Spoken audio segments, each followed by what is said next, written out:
We were deceived. All of us were deceived. They lied to our faces, looking us in the eye. And this lie continues to this day. Everywhere around the world, on television, on the radio, and even on street billboards, we hear the same lie. The lie that plastics are recyclable. The industry that poses the greatest threat to our planet's health. The product that poses the greatest threat to our planet's health. To continue their sales and legitimize themselves, they are shifting the blame onto us. In this video, I will do my best to explain the biggest environmental lie in history, the background behind this lie, and what we need to do. If you're ready, let's get started. The sustainability and research of the Evolution of Science channel are financially supported by our followers. If you like the videos you're watching and want to see more, you can support us through Patreon, Ko-fi, or YouTube in the video description. What is plastic and why is it so popular? Plastics are inexpensive, lightweight, and durable products. That's why they are used in everything from cars to computers, cell phones, all kinds of electronic devices, sports equipment, almost every product we use at home, and even in massive structures like buildings and bridges. Plastics are made up of simple structured molecules called monomers, arranged in a chain-like fashion. For example, PVC pipes are a synthetic polymer.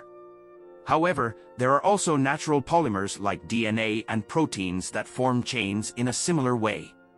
In plastics, these linked polymers are tightly bonded together. The chemistry behind this is quite complex, so I won't go into too much detail on this topic.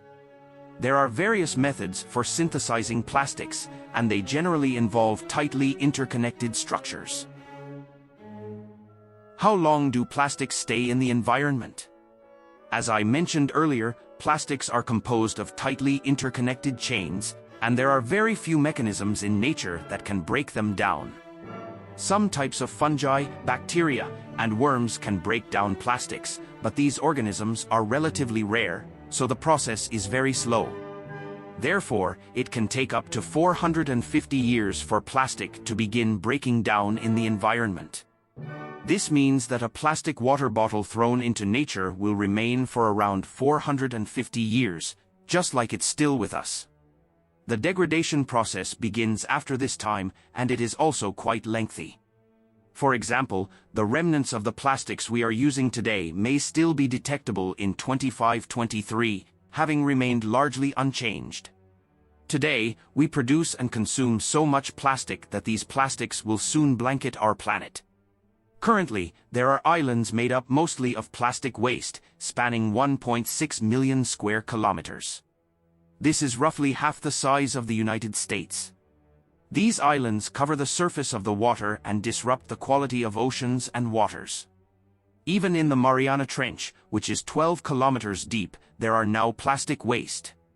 Major countries send their plastic waste to poorer countries like Vietnam, Malaysia, Turkey, and India.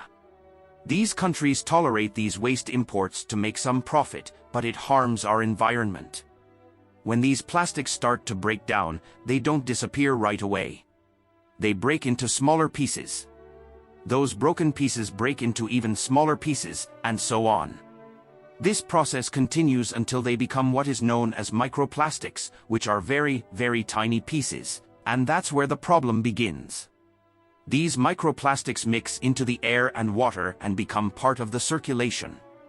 Unfortunately, in a study conducted last year, microplastics were found in the placenta formed during childbirth and in newborn babies. This is because they get into everything we eat and drink.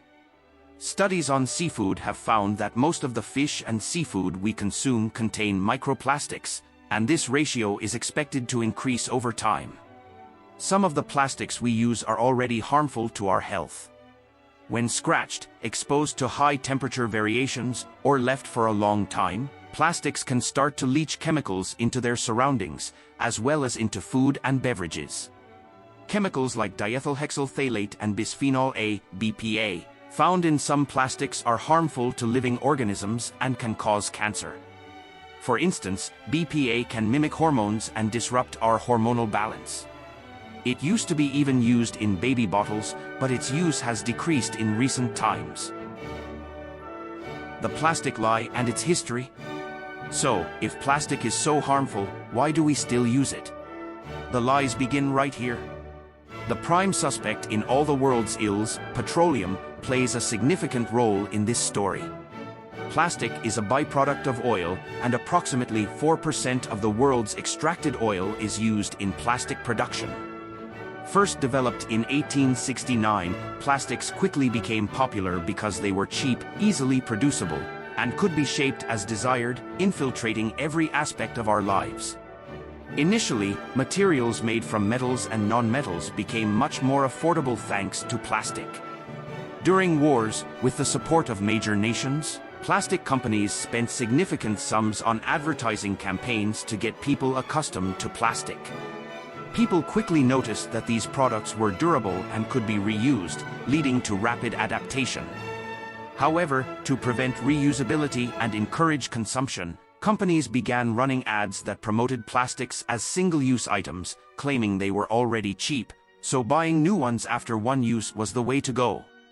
We mentioned at the beginning of the video that long-term use of plastics is harmful, but what mattered to companies was not really human health but increasing consumption. Because no one was investing in or supporting environmental and humanitarian efforts, but everyone was supporting plastic production. Don't think that these companies were unaware of the harms. Shareholders evaluated profit maximization as their performance criterion, and there was not enough incentive to care about the environment. Environmental activists of the 1960s and 70s realized how much plastic was impacting the environment, and organized major protests. They raised significant awareness, with 20 million people participating in the protests in the United States alone. In response to this situation, companies, with public support, created another lie through a multi-million-dollar advertising campaign. This was because making plastic environmentally friendly would cost more than a few $1,000,000. This lie was that plastic is recyclable, and it largely worked. People started bringing plastic for recycling in large numbers, and many countries and cities enacted plastic recycling laws. How companies distorted the recycling symbol.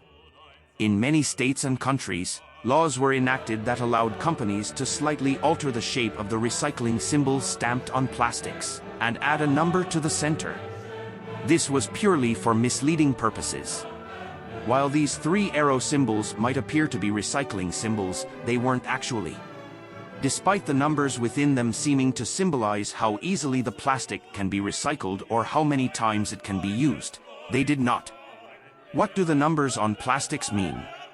These numbers are actually known as resin identification codes. For example, when you see the number 1, it signifies that the product is made of polyethylene terephthalate, or PET for short, which is commonly known as PET plastic. PET bottles are known for leaking plastic easily, so they should not be used more than once.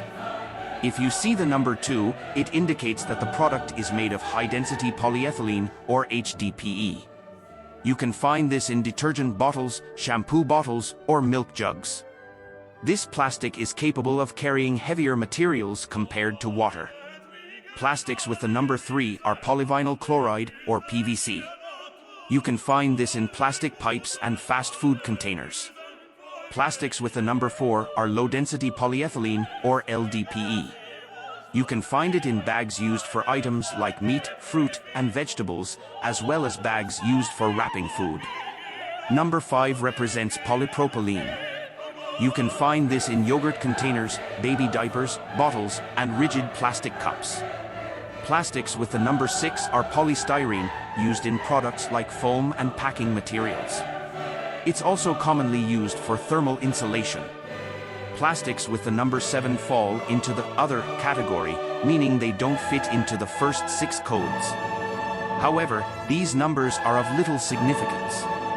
What's important is that when you see that symbol, you may mistakenly believe the product is recyclable. The important thing is to think of yourself as environmentally conscious when you toss items into those blue recycling bins. The numbers are an excuse, and the lie is fantastic. In fact, I want to quote Larry Thomas, the president of the Plastic Industry Association. If the public thinks that recycling is working, then they're not going to be as concerned about the environment. They make us feel responsible for this issue, as if we can solve it ourselves, and they succeed in creating that perception. How much of plastics are recyclable? Only about 8% or 9% of the plastics we throw into recycling bins can actually be recycled.